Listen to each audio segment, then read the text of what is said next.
Coder Singh. I create tutorials on React, Node, AWS, Python, and many more technologies. If you want to book one-to-one session for career advice, doubt clearing, mentoring, or tutoring, please click on the links below.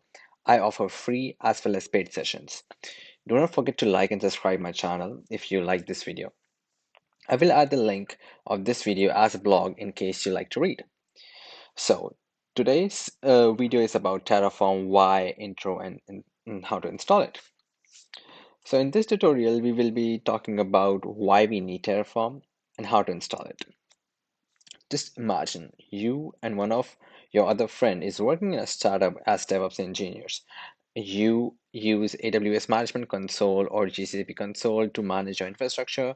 You log into it. You go to your EC2 instance, like you literally browse through the AWS Console website.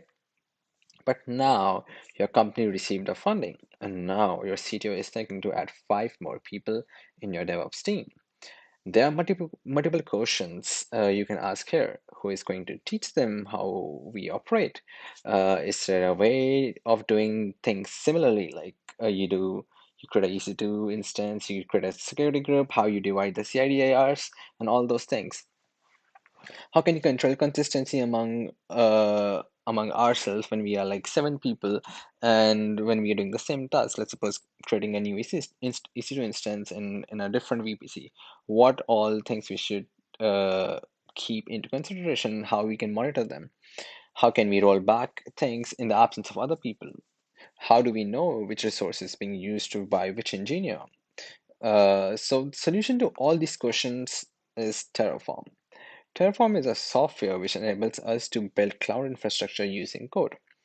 The benefits of using Terraform is we can version control our infrastructure. It saves time. We can review each other's work. We can reuse the code. We can reuse the infrastructure. In short, it will make our life very easy. So let's install it.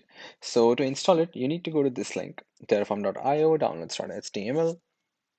Once you are over here, you choose yours. I'm on Mac OS 64-bit. I downloaded it and it's gonna be download in a few seconds depending on your internet speed. So let's open it up. Let's see what's inside. So, okay, I get a Terraform executable. So to just check if I'm able to execute the file, I need to go to my downloads in my terminal, do Terraform, and let's see what I get. So definitely Terraform is running. Just to check what version I am on is I'm on Darwin version Darwin AMD 64. Terraform version is 104. So this is it, guys. Do like the video if you like it. Subscribe my channel. It really motivates me to make new content for you guys. And if you have anything, any suggestions, then do let me know in the comments.